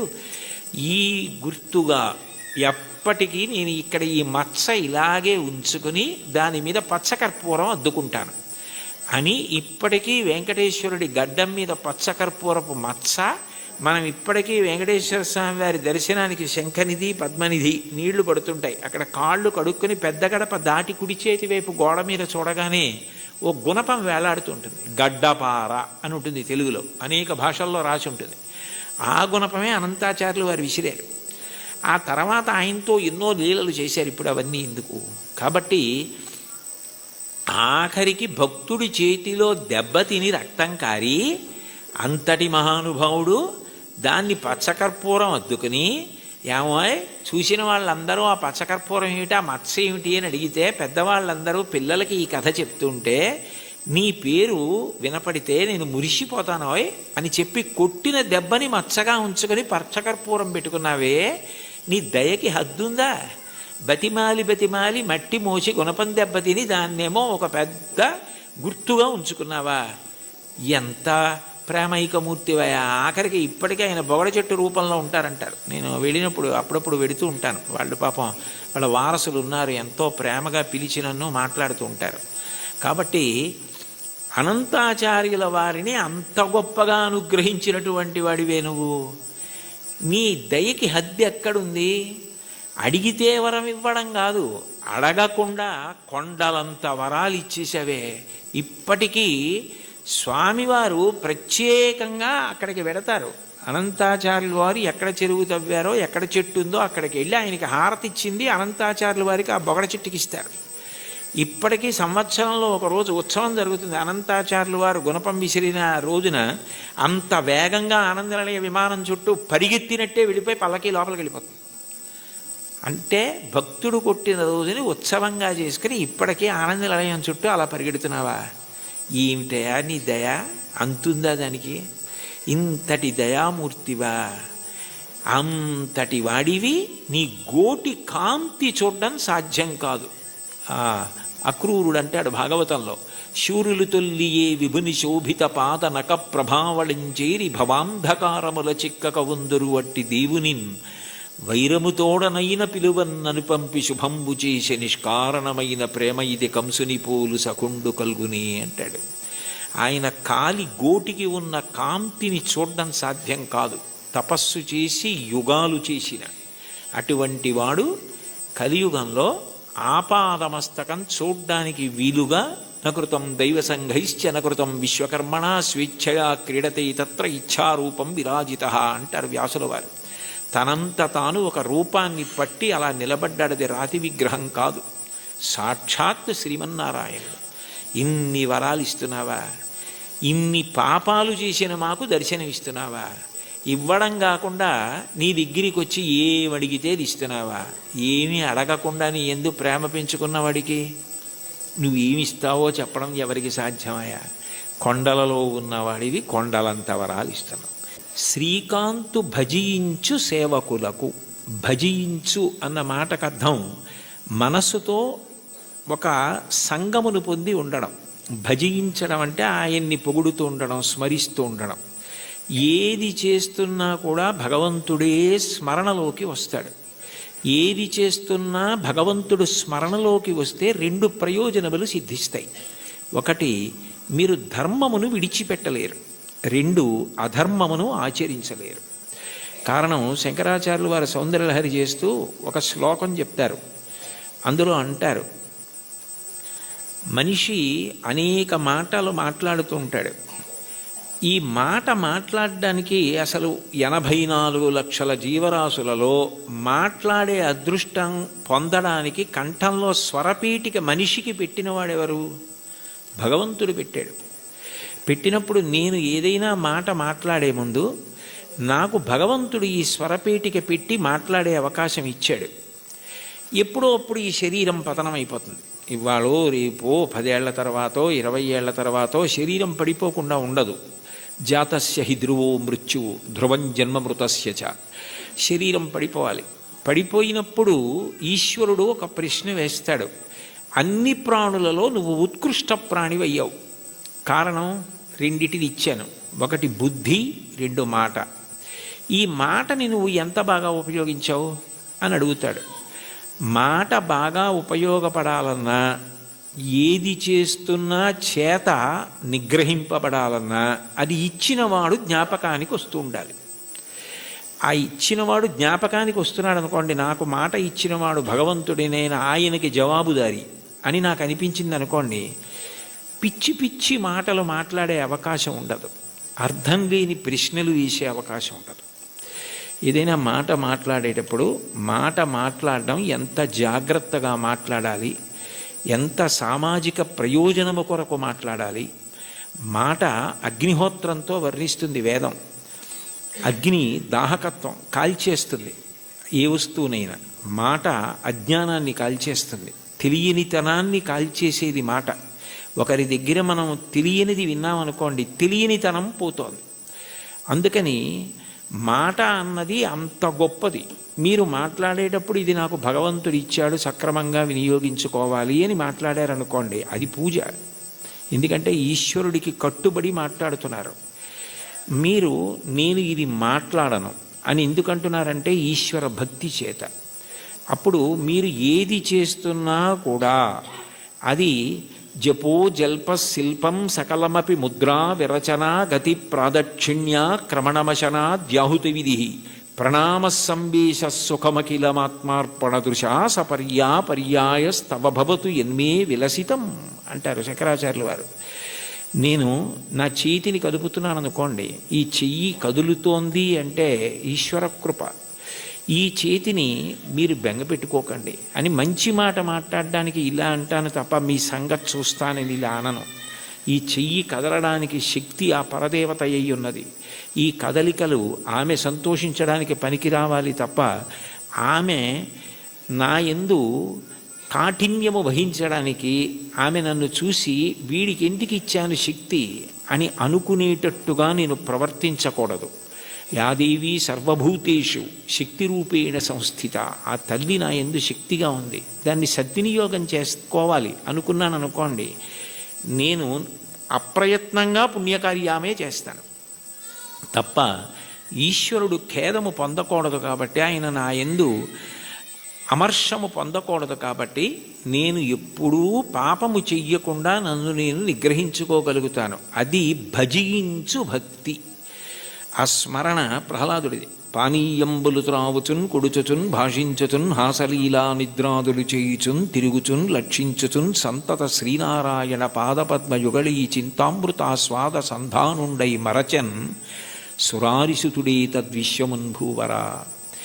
ఏది చేస్తున్నా భగవంతుడి జ్ఞాపకానికి వస్తూ ఉంటాడు. ఆయనది మహోపకారం. ఆకలి వేసిందనుకోండి, ఊళ్ళో అన్నీ తెలుసుకుంటున్నాను, కానీ నాలో పదార్థం అయిపోయిందని నాకు తెలియదు.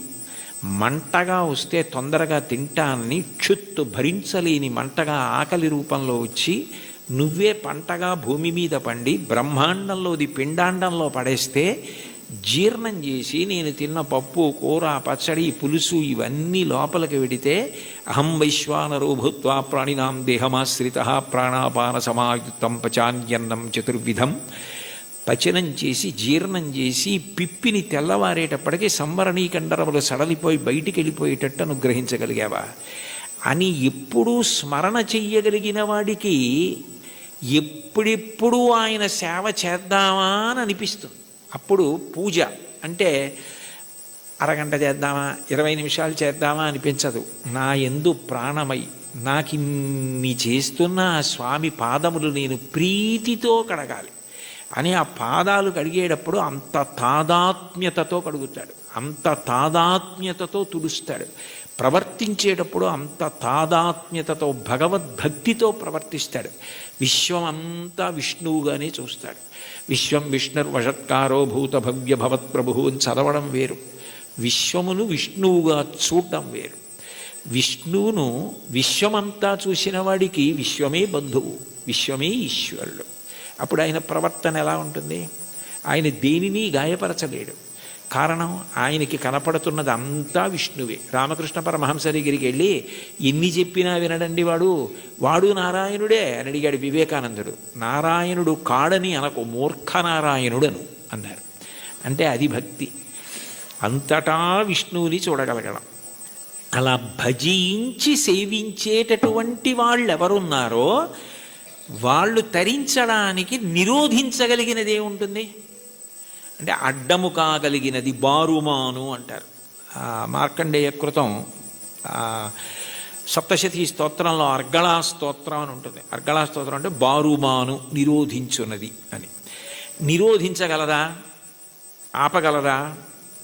అట్లా సేవించగలిగిన వాడెవరున్నాడో, అటువంటి మనసు పొందినవాడెవరున్నాడో వాడు స్వామి యందు ఐక్యము కాకుండా ఆ భక్తియే చివరికి జ్ఞానమై మోక్ష కారణమవుతుంది, ఆయన యందు కలిసిపోతుంది.